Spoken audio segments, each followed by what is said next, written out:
Olá pessoal, bem-vindos a mais um Screencast. Aqui quem fala é Rafael Godinho e hoje vamos falar como hospedar um serviço WCF em uma workrole do Windows Azure. Vou começar aqui com uma solução que tem dois projetos já dentro dela. Eu tenho aqui um projeto que tem a definição de um meu serviço WCF, que basicamente é uma interface para um serviço de echo, que ele tem um método que recebe uma string e a ideia é que ele retorne uma string. E eu tenho aqui um cliente desse meu serviço que é uma aplicação WPF. Na minha definição, a gente vê que ela tem exatamente o que eu comentei. Tem aqui a minha interface, tem uma operação que ela retorna uma string e que ela recebe uma string. Como é um serviço de echo, a ideia é que na implementação ela retorne simplesmente o texto que foi recebido. E aqui no meu cliente WPF, eu tenho uma caixa de texto, um botão, que a ideia é que quando eu clicar no botão ele pega esse conteúdo da caixa de texto e envie para o serviço, e um list box que fique mostrando tudo o que o serviço retornou. Quando o meu usuário clica no meu botão send, eu faço a implementação aqui do proxy do meu serviço e em seguida eu chamo o método echo passando o conteúdo da minha caixa de texto, e o retorno disso eu coloco numa observable collection, que essa observable collection que está definida aqui em cima, no load da janela eu faço um binding com o item source do meu listbox. Então, sempre que eu enviar uma informação para o meu serviço, o retorno dela vai numa coleção e essa coleção tem um bind no listbox que fica sendo atualizado. Meu próximo passo é adicionar uma worker role no meu projeto, na minha solução. Então eu tenho que vir aqui na solução, dar um add new project, escolher aqui Cloud Project, Windows Azure Project. Ok, não vou deixar um nome padrão mesmo. Aí aqui eu tenho as opções de tipo de projeto Windows Azure que eu posso criar. Eu vou escolher essa opção aqui, ó. Vou escolher Worker Role, que é um processamento background para o meu serviço. Então escolhi, clico para adicionar na minha solução, ok. Aí o Visual Studio vai criar dois projetos para mim aí. Ele vai criar um projeto de cloud e um projeto de worker role. Esse projeto de cloud é o projeto que gerencia todos os meus projetos de Azure. Quando eu for fazer deploy, eu vou fazer deploy dele, que ele vai encapsular todos os meus outros projetos. E agora eu tenho aqui o projeto da minha worker role para trabalhar.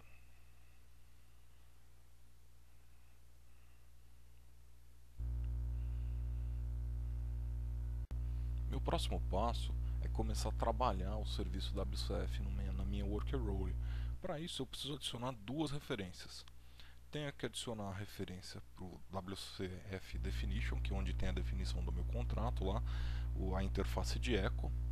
E eu preciso adicionar referência para o Service Model, que é o Assembly.NET, que é o System.Service Model, que faz o gerenciamento, que tem as classes para fazer o gerenciamento do WCF.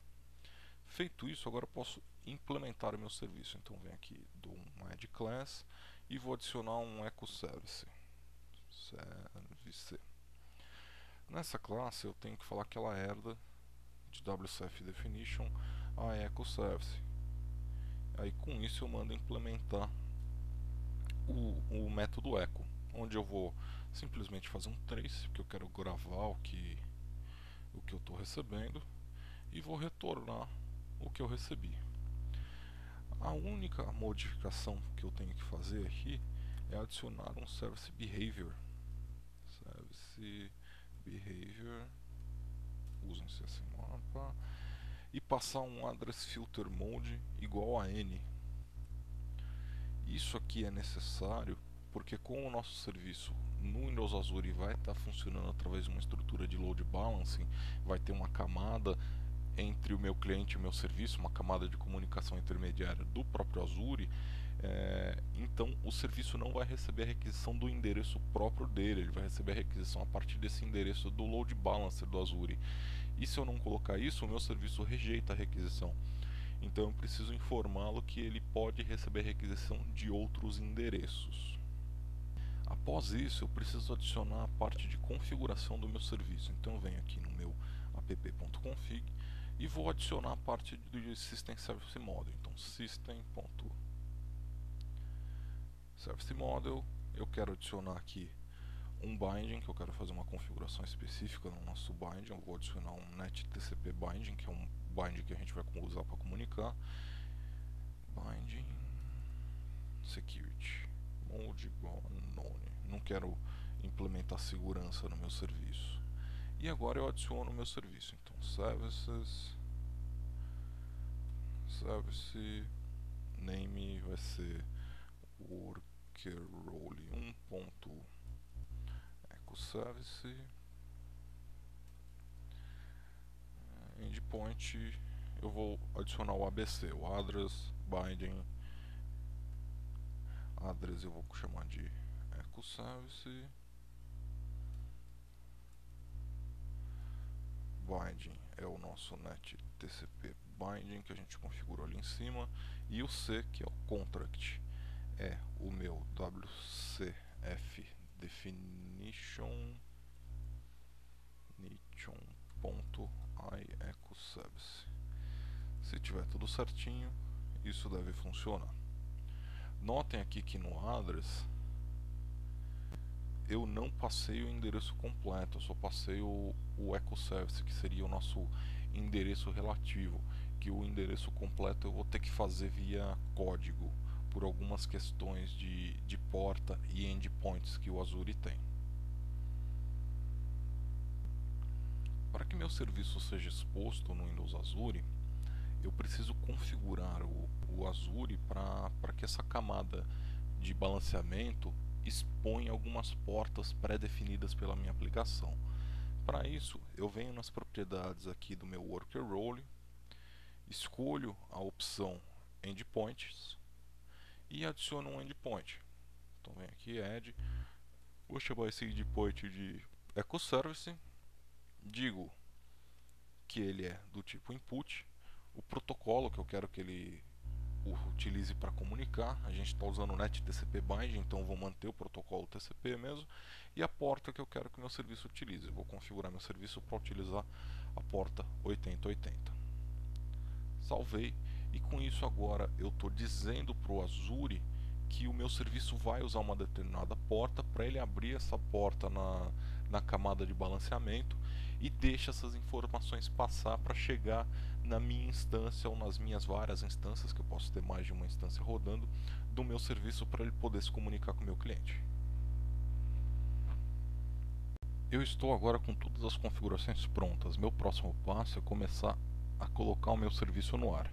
Então, para isso, eu venho no meu workerrole.cs e passo a trabalhar no método onStart, que o método onStart é utilizado para quando o serviço é inicializado. Então eu posso ler configurações, faço algumas alterações necessárias para que o serviço funcione antes dele começar efetivamente a funcionar. Em seguida, eu populo o método run, que é onde o meu serviço vai fazer o trabalho duro efetivamente. Então eu venho aqui no meu onStart e vou criar um método para instanciar o meu service host. Então eu vou criar aqui create service host. Como eu estou criando um service host, eu preciso de um service host público, porque o meu run vai chamá-lo para abrir a conexão. Então eu vou criar aqui uma propriedade service host, eu vou chamá-lo de service host também.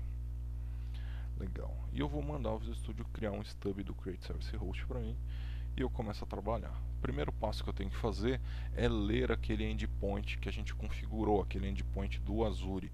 Então eu vou criar aqui uma role instance endpoint, chamada de external endpoint, e ela vai ser a variável que vai armazenar aquela configuração.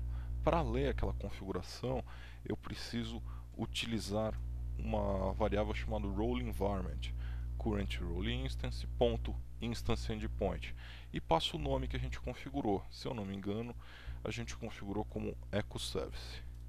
Com isso eu consigo ler as configurações e configurar o base address do meu serviço. Então vou criar aqui string base address igual a string.format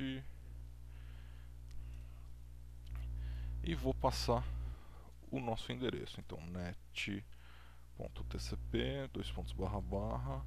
o que eu configurar, e eu passo aqui o external endpoint.ip endpoint. Com isso eu vou ter o endereço que o Windows Azure vai gerar para mim. Então vai ser net.tcp, o meu endereço IP, a minha porta, que ele vai gerar para mim tudo no load balancer. E por último eu preciso instanciar o nosso service host. Então service host igual ao new service host, type of ecoservice, e vou passar uma URI que é o base address que a gente acabou de configurar. Certinho.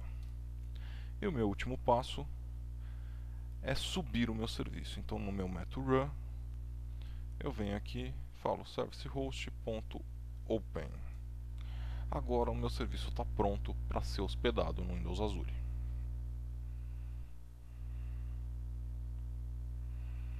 Agora o último passo é testar a aplicação. Então para isso a gente vem aqui, manda depurar. O Visual Studio vai fazer o deploy do meu projeto Windows Azure no meu ambiente de teste local. Existe um emulador do Windows Azure. Quando você instala o SDK e as ferramentas para o Visual Studio, ele instala esse emulador. Deixa eu ver se ele já fez deploy. Então, Windows Azure Compute Emulator. Aqui, nesse emulador, o que a gente tem? A gente tem aqui o nosso projeto, o Windows Azure, tem a worker role e tem a instância da minha worker role. Essa tela aqui preta do lado direito é o log da minha instância. Então se eu acessar aqui os detalhes da minha instância, eu tenho as informações de log. Lá no método run eu tenho um loop que a cada 10 segundos, se eu não me engano, ele fica imprimindo num trace a informação que ele está trabalhando. Então ele fica aí working, working, working e por aí vai. Como a gente colocou alguns traces no meio da nossa aplicação, se eu não me engano, no método echo, quando ele recebe alguma informação eu dou um trace, a ideia é que quando o cliente chamar esse meu serviço, o Azure vai gravar meu emulador do Azure vai gravar um trace aqui também. Então vou voltar para o Visual Studio e vou criar uma instância da nossa aplicação. Então vem aqui, debug, start new instance. A aplicação está rodando. Vou mandar aqui texto 1 e enviar para o meu serviço. Dei um send. A gente pode reparar que aqui embaixo o texto 1 também está aparecendo no meu list box, então significa que o serviço retornou isso. E se eu chavear para a minha instância de computação do Azure, a gente vai ver que aqui embaixo foi gravado um log de texto 1. É isso aí, pessoal. A gente viu aí como criar um serviço WCF hospedado numa worker role do Windows Azure e como esse cliente faz para comunicar com esse serviço. Até a próxima.